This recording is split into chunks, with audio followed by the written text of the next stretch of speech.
This is One on One.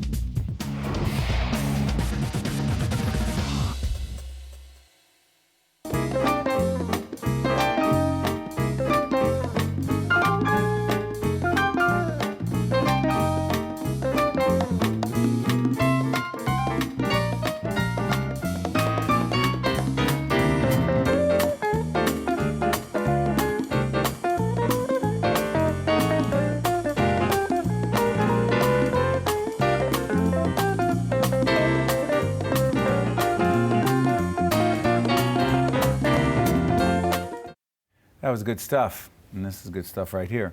Robert Battle, Artistic Director, Alvin Ailey, American Dance Theater. What were we just looking at right there? You were looking at a montage of different works. One, the most important work is Revelations, created by Alvin Ailey in 1960. It's really about American history, certainly African American. It's a suite of spirituals that expresses despair and then hope through faith. And it's one of the most seen dances and beloved all over the world. Speaking of all over the world, it's going to be connected to the New Jersey Performing Arts Center. NJ Pack, right? Yes, yes. Alvin Ailey and NJ Pack, perfect together. Yes, absolutely. Talk about that connection. We performed here when the theater opened, so we've been performing there for about 15 years. How great is the Pack? It's wonderful, and especially, I mean, the house is beautiful, the theater's beautiful, but the audience is beautiful because they show up and they show out when we come to town. So it's a nice little thing we have going here. What's your story? My story is, you know, I started where the weather wasn't quite like this in Miami, Florida. I mean, it's cold. We're doing this in the winter. It's cold. It is cold, and it's hot there. And what made it hotter was when I was 12 years old and the Alvin Ailey American Dance Theater came to Miami to do performances. And one of the student performances, like the one that we'll do here May 12th, I got a chance to see Revelations for the first time at 12 years old. And all I could think of is I want to be like that. I couldn't think that I was going to be like that, or I was going to someday lead this iconic company. But I made my way, I made my way into dance. I made my way to New York City. I got a full scholarship at Juilliard. Go back. You gotta help us. Okay. For those of us who don't get it, what happened to you when you saw it? Well, that's the thing. It inspired me. It inspired me. I was a person who was born bow-legged, so the idea of dancing was not in the cards for me, supposedly. I had to have braces to keep my legs straight. And so something about movement I understood early on to signify life. And so when I saw that company, and having grown up in the church, and I saw Revelations, I related to all of that. I related to the struggle in my own way, and that's really what inspired me. And so I made my way to New York City at a full scholarship to the Juilliard School. In the summers I would study. You went to Juilliard? I went to Juilliard, and I made it through. How great is that? So with some of my other friends, classmates, like Audra McDonald was there when I was there. Viola Davis. Yeah. Wow. Yeah, it was something in the water. Yeah, I would say so. You know, for those who do not know the history of Alvin Ailey, the dance theater started in 1958? 1958. And who was Alvin Ailey? Alvin Ailey came from Rogers, Texas, where he experienced a lot of segregation and watched his mother, who raised him, go through that.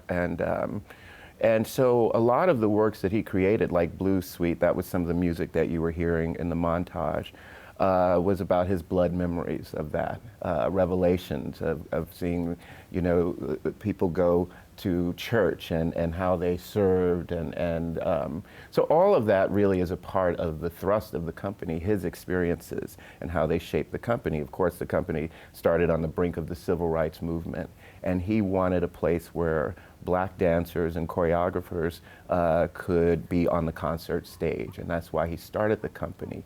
Also, it was very important that it be a repertory company. So what does that mean? That means that it wasn't just him choreographing all of the dances, that the repertoire, like today, it has many different choreographers that contribute to the repertory. Every season we add new works and new choreographers' voices, and that's why the company has remained relevant and expansive.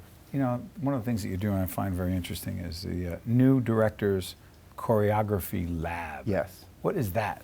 Well, you know, New York City, of course, is the cultural mecca, right? And so But what becomes more difficult, especially for choreographers, we work in a medium where we need time and space and we need bodies to make our art. We can't just do it on an easel. And so that is difficult for choreographers to be able to afford that in the city, to afford the time to be creative. So I started thinking about how do I bring the outside in to the Joan Wow Center for Dance, of course, our building on 55th and 9th. And one of the things I thought about is utilizing the Ailey School. We have an extensive school and wonderful students, choosing about 4 choreographers a year, and they get a stipend and they get a chance to work for 7 weeks with the students on anything they want to work on. And that's so important for a creative person, to just have the time to work. And it doesn't have to be a product. And also you get a creative advisor, somebody in the field who's been around, who's seen it all, that can also talk to that emerging choreographer about what it is they're doing. So it's a way to have that mentorship and a way to give people more opportunity. Who is it that goes into dance? What kind of people? I think, well, risk takers. I think dancers, you know, you have to wear your heart on your sleeve. I think so. I think that at some point it's not a choice anymore. What? No. Not a choice. Not a choice. It's in your bones. You have to dance? You have to. And I've known dancers who've tried to turn their back on it at a certain point, and they always turn back to it. I mean, it's just, and that's what I look for. We have one audition every year, and hundreds of people show up to audition for the company, and you can feel it when you look in their eyes. Certainly you're looking for all the technical ability and all of that, but there's something about someone who has to dance that is very important. And I think that's why people all over the country and the world love the company so much, because when you see an Ailey performance, you feel an Ailey performance, because the dancers have that hunger, and it never leaves them, even when they stop dancing. Well, as we put the website up right now, where can people see an Ailey performance? Well, you go to our website, alvinailey.org, because it's hard to keep up with us. We're starting, next week we head to the Kennedy Center that starts our 23-city tour. And of course, it ends actually at NJ-PAC. At the PAC. Yeah, May 10th and 11th. So we save the best for last, right? All right. But yeah, so just go to our website and follow us. I'm sure we'll be in a town near you. And that's what we do. Alvin Ailey said that dance is for everybody, and that dance comes from the people and should always be delivered back to the people. And so as cultural ambassadors to the world, that's what we do, and that's why we travel and tour. You love it, don't you? I absolutely love it. I can't imagine doing anything else. Born to do it? Absolutely. I wanted to be a preacher when I was little.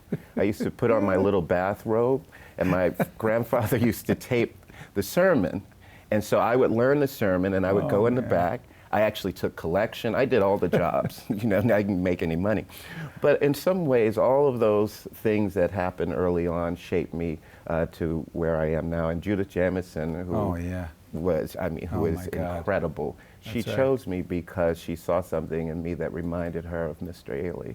And so here we are. The greatest compliment of all. Yes. Keep doing what you're doing. Thank you. Thank you.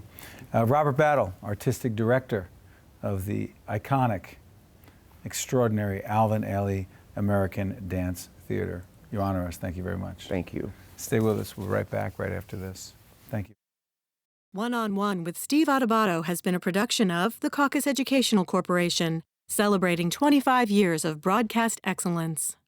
Funding for this edition of One-on-One with Steve Adubato has been provided by New Jersey's credit unions, PSE&G, the New Jersey Education Association, Health Republic Insurance of New Jersey, the Healthcare Foundation of New Jersey, and by Celgene Corporation.